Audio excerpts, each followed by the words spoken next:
What is going on, guys? Welcome back to another episode of the Wi-Fi Money Podcast. We are now in episode 2, and we have a ton of interesting topics to talk to you about. I'm your host, Kyle. We're here with my co-host, Zach. And we're going to be talking about some really cool stuff today. So what do you got on the agenda for today? Yeah, the first thing I want to talk about today is going to be Conor McGregor. So I'm sure you guys are all aware of who Conor McGregor is. But for those of you at home that might not know, he's an MMA star, specifically the UFC. He's also gone outside the UFC and also been a boxer before. He boxed against Floyd Mayweather. There's talks about him even boxing him again. But we're going to be going over his finances as well as just a couple of different concepts on different people. We're going to be going over finances of different people as well. So if you guys want to hear all of that, make sure you guys watch until the end of the podcast. Oh, yeah. But Conor McGregor, he is a legend, undisputed, of course. And just, the attention on him over the last couple of years has only gotten bigger and bigger and bigger. And like you said, going over his finances, this is a rich guy. Yeah. This is a guy who,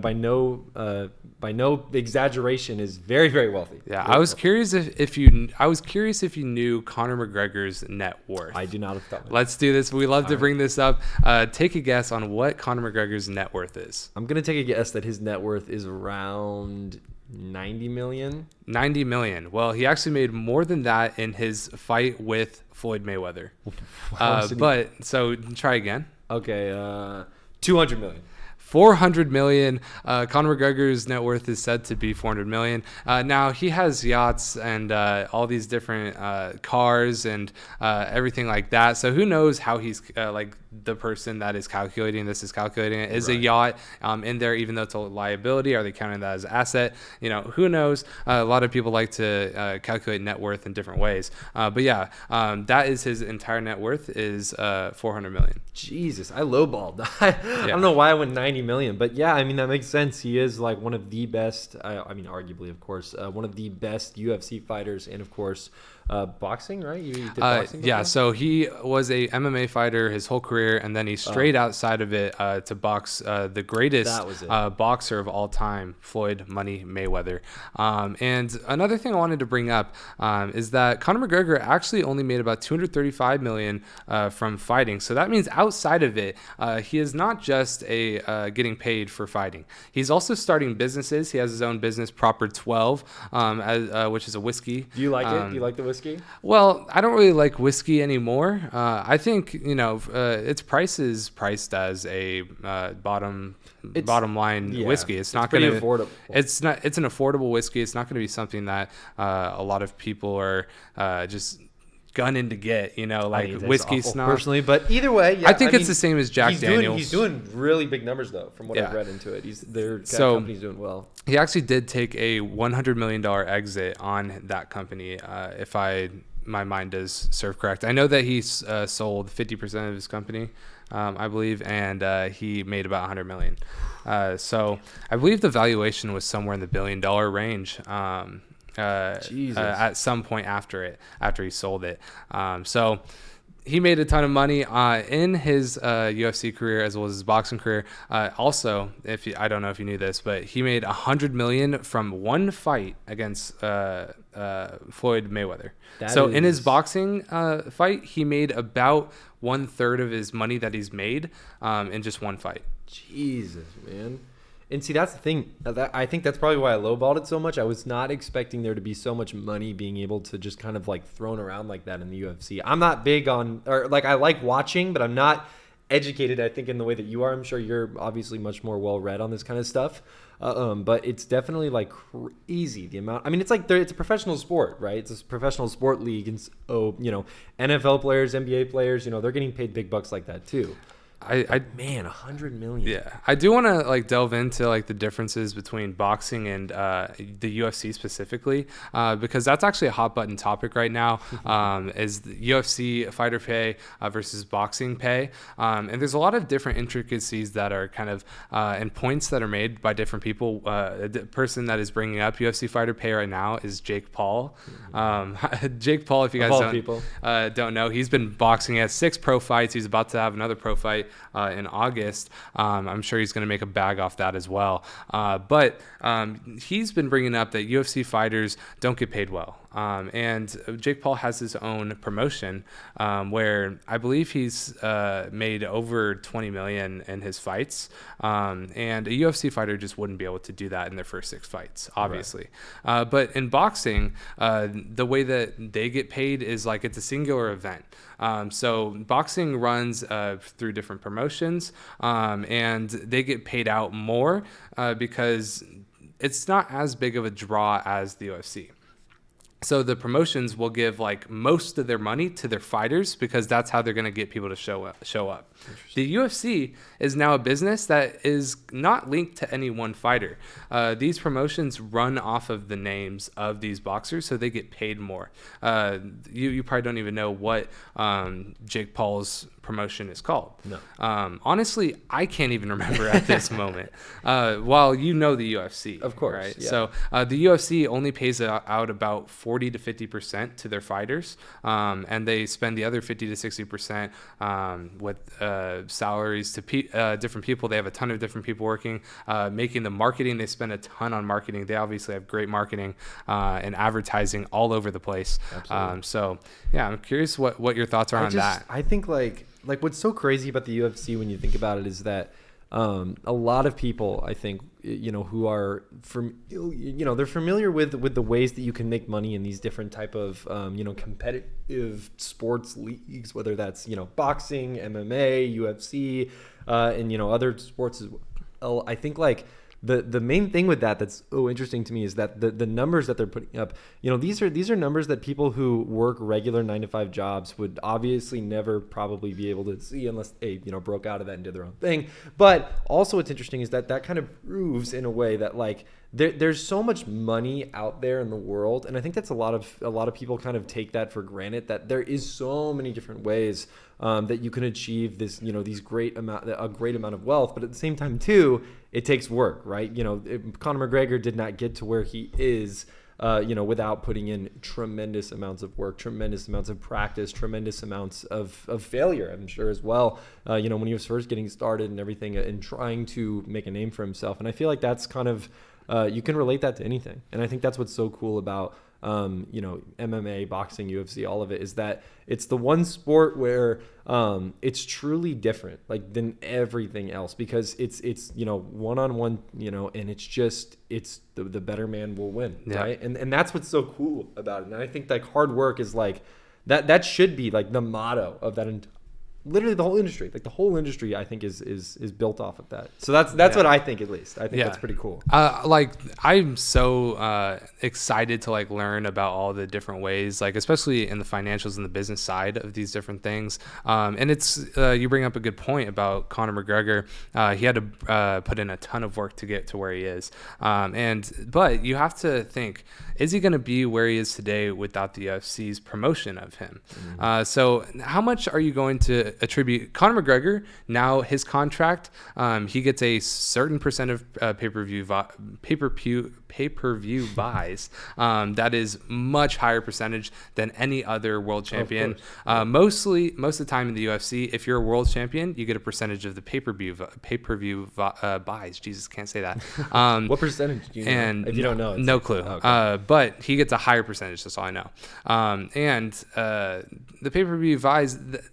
I should just stop saying that. The pay-per-view vibes. They're huge vibes. Anyways, that makes the top guys want to promote it themselves on their personal Instagrams. Right. And it's like an incentive. Yeah. Like they want this to do better, so they'll promote it. But I'm just curious what you think, like with the starting like Conor McGregor, is it wrong of the UFC to kind of make him do all these amazing things in order to get that bigger percentage? Or do you think that everyone in the UFC should just get the same percentage? And like what do you think? I think should they all be workers? Like I said before, and this almost gets like political in a way, because it's like, are you giving everybody the same opportunity for disproportionate amounts of work, or are you giving these bigger opportunities to people who legitimately have worked to be in that position in the first place? Yeah. In my mind, if I was running things and if I was even at that level, I think it makes more sense to give people who get more eyeballs, get more clicks, people who are legitimately big parts of the business. Conor McGregor is a big part of UFC running as a business for sponsorships, for viewers, for everything. So is it reasonable that he gets better deals like that? Absolutely, in my opinion. Exactly. And I get like the equity and like, new fighters are coming up, so it's really difficult to do that. But nobody has ever had it easy. It's not like this, and do I think that dynamic should change? I don't think it should, because what's the point of putting all this work and putting all the time and effort in to become something great, and then, it doesn't matter because you're just going to get rewarded the same amount that you're going to get at the bottom. It gives no incentive to work hard. It gives no incentive to push up that ladder. And I think that obviously is going to lead to a lot of, issues if you were to go the other way. Yeah. And that's something that Jake Paul brings up. I think Jake Paul doesn't want everything to be equal. I hate that Jake Paul just gets all this great press. But I mean, at the end of the day, he's making waves. I have to respect it. Yeah. But Jake Paul likes to bring up that the bottom UFC fighters, they can't really like live off of what they're making. Right. They have to have a side hustle. They have to have something else. Yeah. They have to be working other jobs. And that is something like, if you're fighting and if you make it to that promotion, should you be able to live off it? But the thing is the UFC allocates a certain amount that they're going to pay their like fighters, and it's a certain percent of their budget. The other percentage will go to their advertising, their marketing.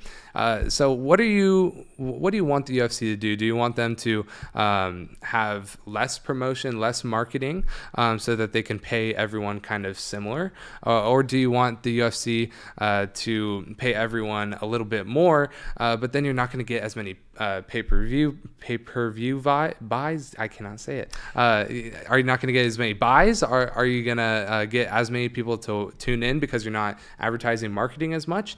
It's a very tough thing to say, but it's really easy to kind of just talk from the outside looking in. Yeah, of course. And you never really know the full extent of what a business is doing. I think Dana White is extremely good to their fighters. They have incentives where if you have a fight of the night, you get paid like $40,000. If you have there's like performance of the night, fight of the night, and then a third one. And a lot of the time, Dana White gives out to like half the card that. So if you get one of those, you're going to be able to live off that, obviously. Seriously, as long as you're not making dumb decisions. But yeah, seriously. I don't know. I think that, like I said before, it's all built off of incentive structures and what you're willing to put the work in order to get there. Plenty of other fighters have been able to, come from nothing and then work their way up and become, the greatest or make a name for themselves. They've been able to do it. I'm not saying like, oh, everybody can do it because, 3 people or whatever. But I do think that there is some merit to kind of describe there, like, hey, you got to do what you got to do sometimes, right? It's not like, this is not a traditional line of work. This is a very different line of work, because you're a performer, you're an athlete, and speaking of different lines of work, because I actually was looking at something. I actually do have a topic this time. So Zach's not always bringing up the topics. So because we're in the YouTube niche, because we're in the social media, making money on the internet, that's what the podcast is called. I think that I really wanted to talk to you about a clip that David Dobrik was talking about, because we are on YouTube. This is all kind of contextual. YouTube AdSense has, in my opinion, changed so drastically over the last pretty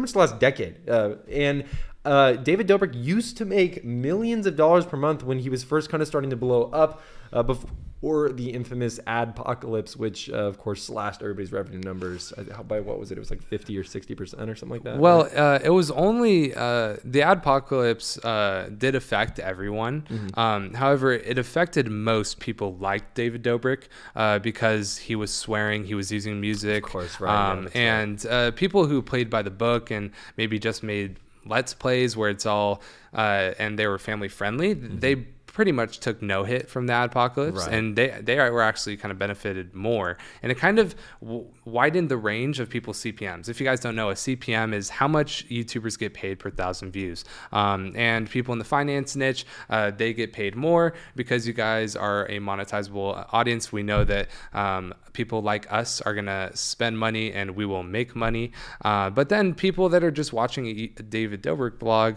that could be anyone. That could be me, that could be my dad, it could be literally anyone on the spectrum. So it isn't as easy to kind of target that person. Right. But anyways, I don't even know where I was going with that. Well, the whole point of that was like, I mean, what do you think? Like, because with all of this, I think there's a big talk about artist compensation. This goes back to the UFC thing because, when you think about, because I mean, in a way, some YouTubers, it's art. Some people think it's work, it's business. It's a lot of different things under the big umbrella of YouTube. There's a lot of different types of videos that you can make. But I think with David Dobrik specifically, do you think, I mean, he's not worried about money, obviously. He makes very good money, not just from AdSense. Well, I mean, he doesn't even make AdSense, I think, at this point anymore. But I mean, it's all sponsorships, right? And then after the drama that he went through, obviously, that was a very different thing that happened as well, where he lost a bunch of sponsors. But do you think it's fair that David Dobrik gets paid less now because of YouTube's more family-friendly focus that they're kind of going towards? I think that it should probably be, he probably should get paid less. Just from an advertising perspective, I was advertising major. I wouldn't advertise on his channel if it was me.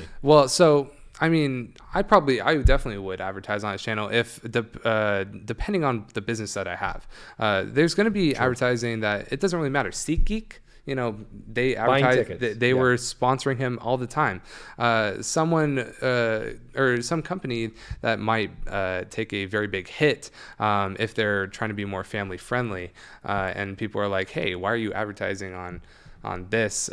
He's literally saying the F word, whatever. He's doing all these crazy things on his videos. So I think he should get paid less, and he's going to just by proxy because advertisers aren't going to be willing to.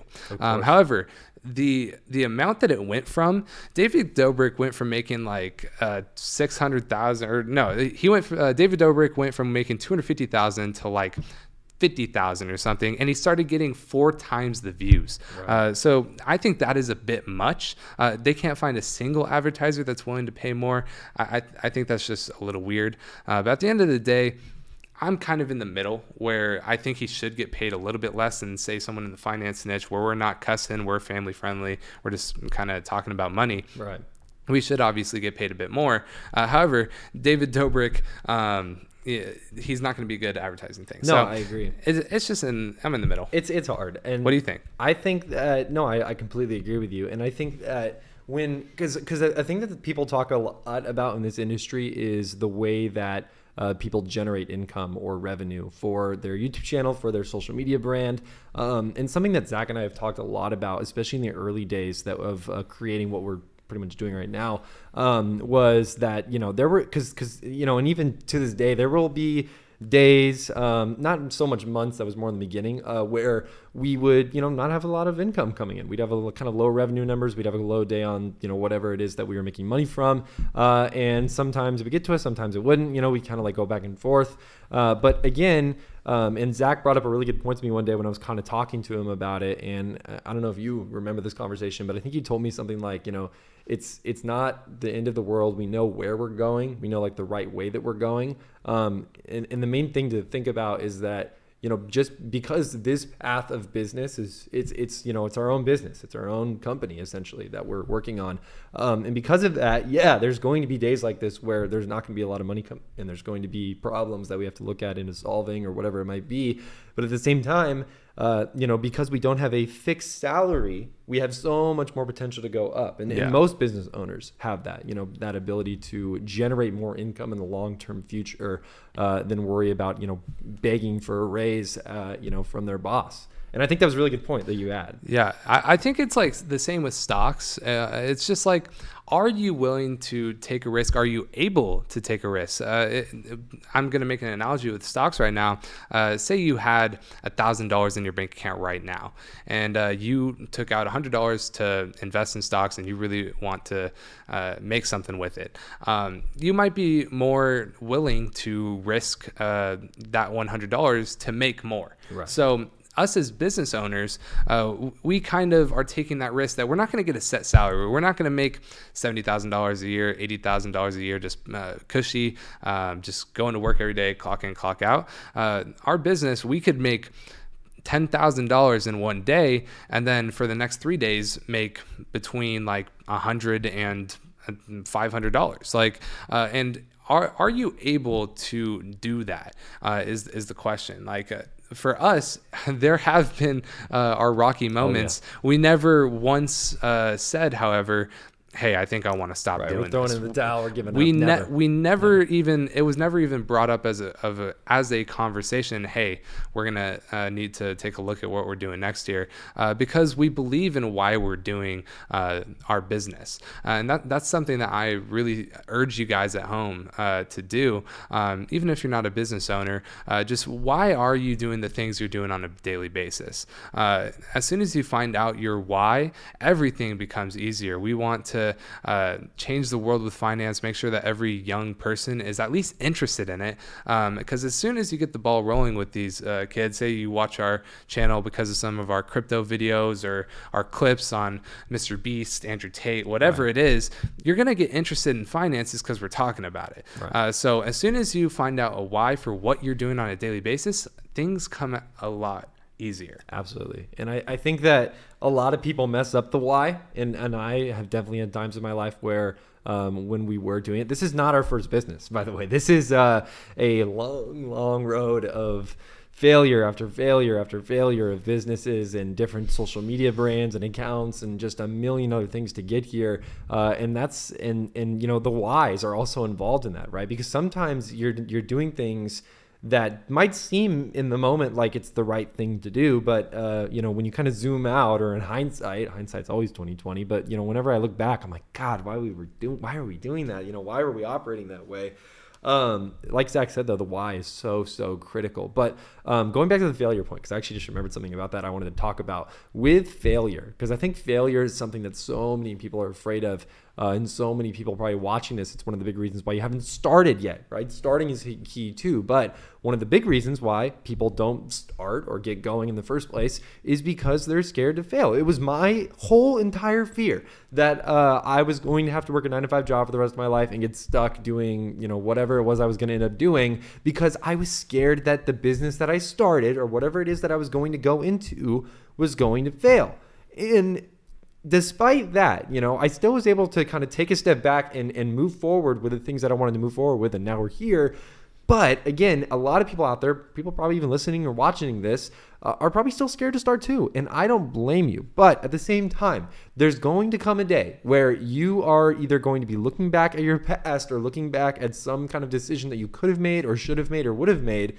And you might regret it. Or you might just, maybe you don't regret it, whatever it might be. But I feel like there's a lot of things that if I didn't do and I looked back on the decisions that I made in the past, I'm glad that I made them. Whether they were risky, whether they were, really likely to fail, whatever it might be. I think it's so important that you realize that the risk, especially if you're young, if you can take on risk and you're 16, you're 17, 18, 19, 20, in your early 20s, 30s, whatever, if you're willing to take that risk at that age, you should, because there's not a lot of downside more than likely at that age. Just my opinion. Yeah, no, I definitely agree with you. Something about, it's not really related to failure, but I just think if something bad happens in your life, I would urge you guys to not take that as, oh my God, this bad thing just happened to me. I'm going to be feeling the repercussions of this for so long. What if it doesn't work out? Just move forward with whatever you want to do next, and don't look back, because I've had at times where I had to turn down a job offer in a different state when I wanted to quit college for different reasons I won't get into, but I thought, oh my God, it was in a niche that I wanted to be in. I thought I'd be extremely happy doing it, and I still think I would have been happy doing that. However, if I did that, would I have wanted to start this new business, even though Kyle and I have started a ton of businesses together, but would I have wanted to start this new business as well? I'm not sure that I would have. So at the end of the day, you have to take into account that you're not always going to make the correct decisions, and those might come to bite you in the butt. But if it does come to bite you in the butt, you just have to keep moving forward and make that next decision that's going to be a profitable one. This one was one of my most profitable decisions that I ever made, starting this with Kyle. And I think we'll have a ton more in the future as well. Absolutely. And you know what's interesting about that, dude, like you talked about, where, the decisions that you make aren't the end of the world, especially if they don't work. Like, just keep going, keep pushing. Because at the end of the day, that's all you can do, right? It's either you keep going or you give up. And if you give up, well, nothing happens, right? That's the end of it and the end of the line and everything. And I'm more curious from your mindset, Zach, like when we were working on businesses and trying to get, because I think every entrepreneur goes through this where they have their first, usually I feel like, and I mean, obviously the statistic is what it's like, I can't remember the percentage, but 90% of businesses in the first year, 95% of businesses in the first year of operation fail. And when you look at that percentage and you hear that percentage, you think, well, why would I do this, right? If mine's going to fail.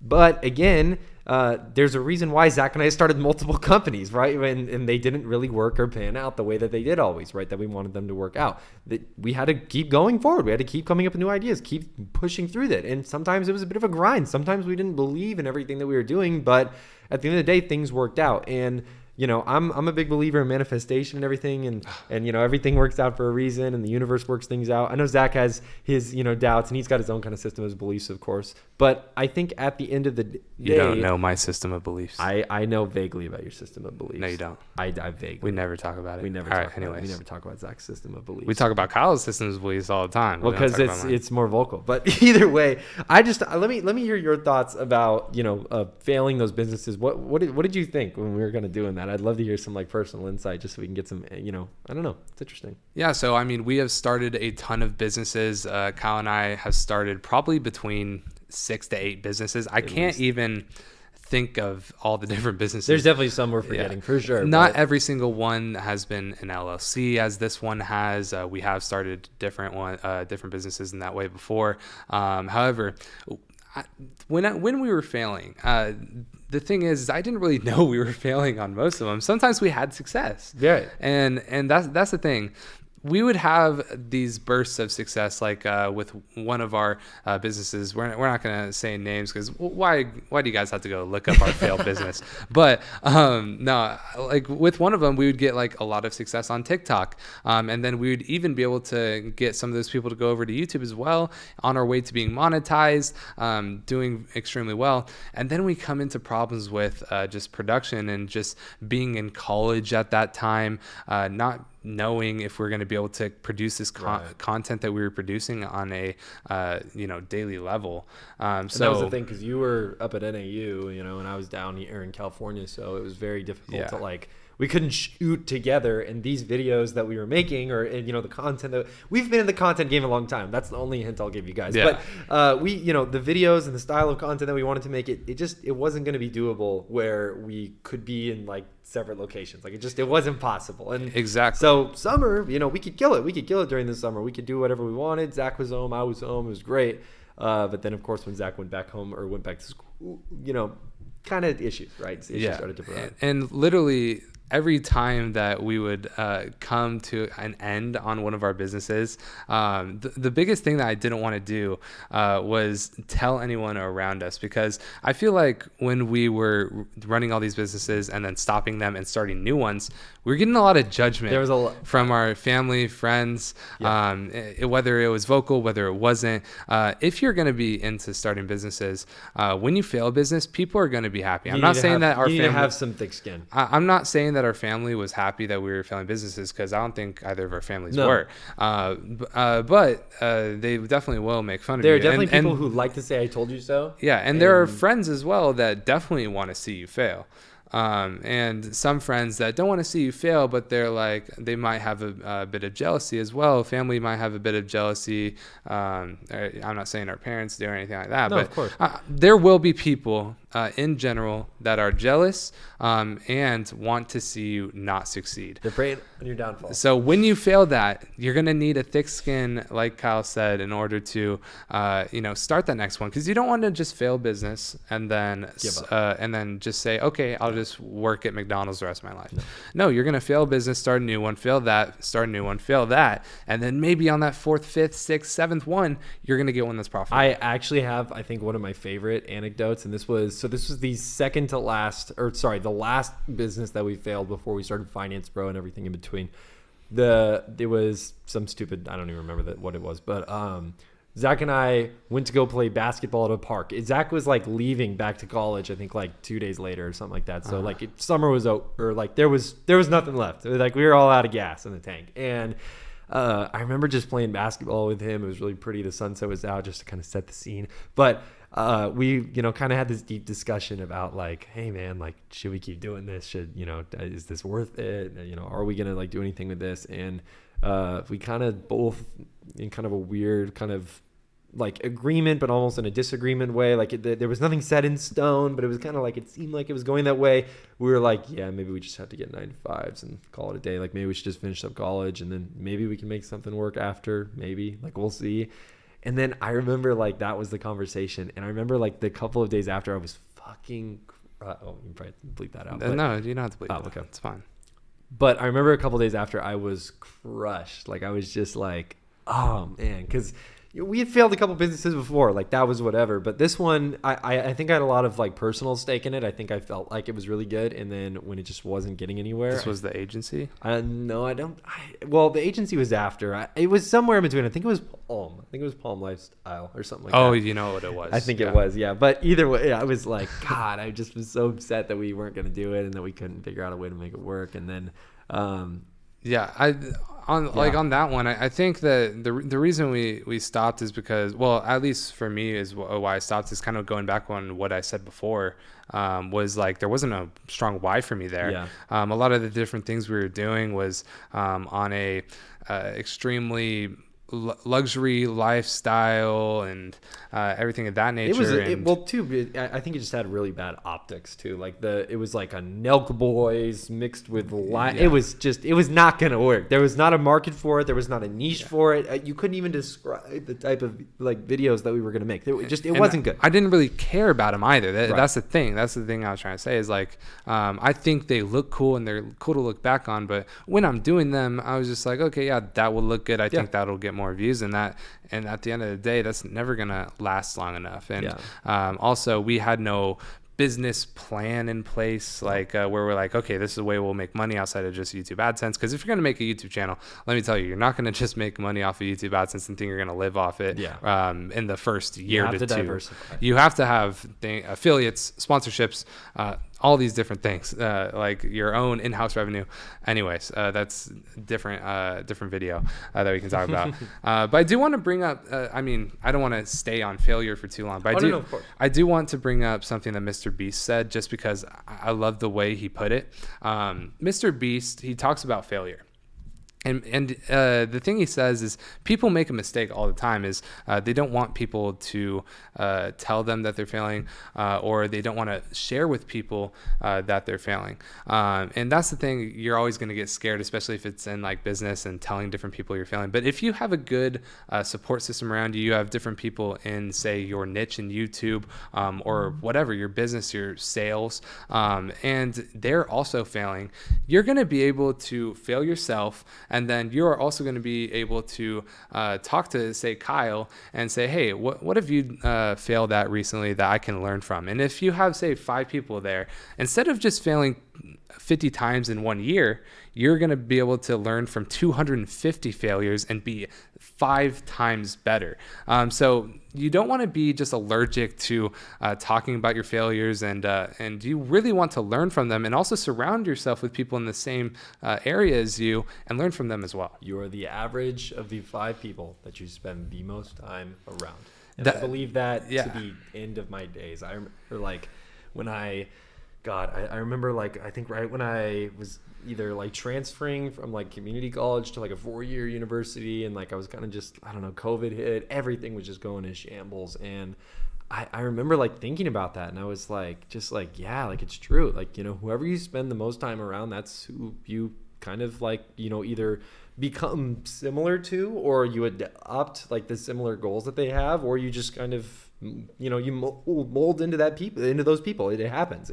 And I think you're absolutely right. Like when you're surrounded by other people who, if you want to work, really hard and succeed, you're going to talk to other people. If you want to, I think succeed even more, you're going to want to talk to people who are also doing that. And, that's why I'm friends with you. That's why I'm friends with, some of our other friends that we have, because they're on the same path, right? They're all trying to achieve something or move towards something bigger than themselves and accomplish something great. And when you can't just be around people who don't want to do that all day, because you're just not going to want to be pushed to do it. You're not going to want to do it. Yeah, and that's like another thing is we can even make it into a financial thing. A lot of people say that your net worth is the average of the 10 people that you are spending the most time with as well, or 5 people, 10 Absolutely. people. But that's something I brought up to Kyle, around sophomore to junior year that I heard in another podcast somewhere.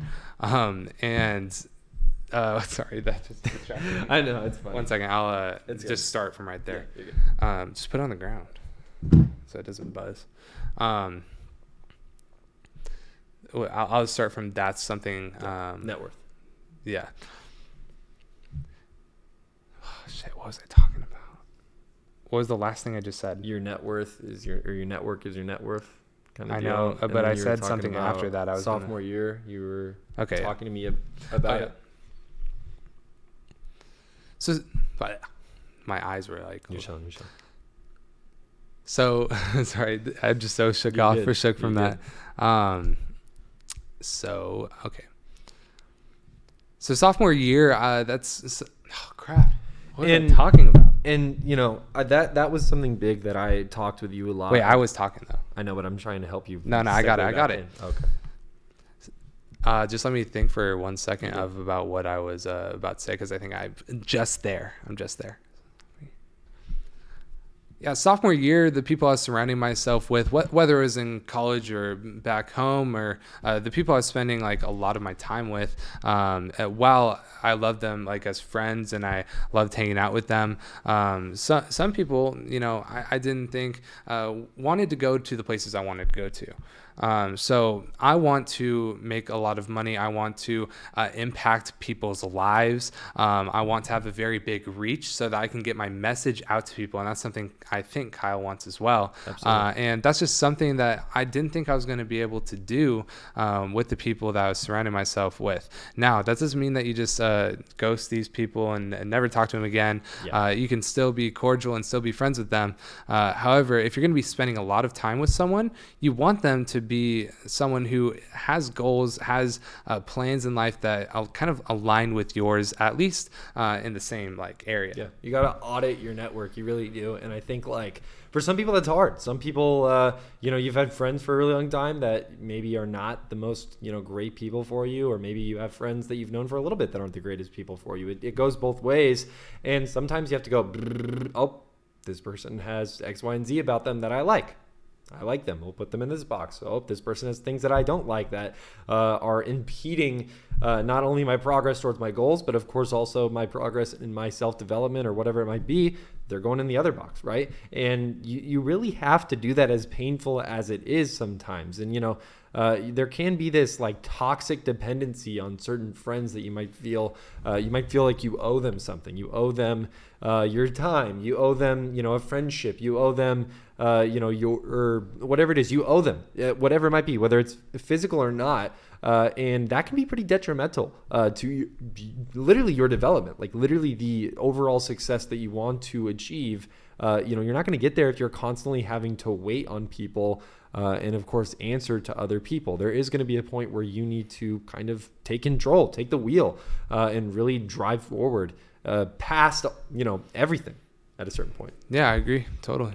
Absolutely. So I think that's pretty much it. I think so too. I think we got a lot of good points in there, and I think a lot of you guys definitely are, into some of the stuff that we talked about today. We've seen it in the YouTube shorts and all of the other views and everything. So thank you for that. We appreciate it very much. And, we're glad that we can make this podcast and get all these, really just interesting information out to you guys, and just talk in general about things that we like talking about. I think that's something that's really enjoyable and something different that we get to do on this channel. So thank you. Yeah, and that's going to be it for the second episode of the Wi-Fi Money Podcast. I'm Zach.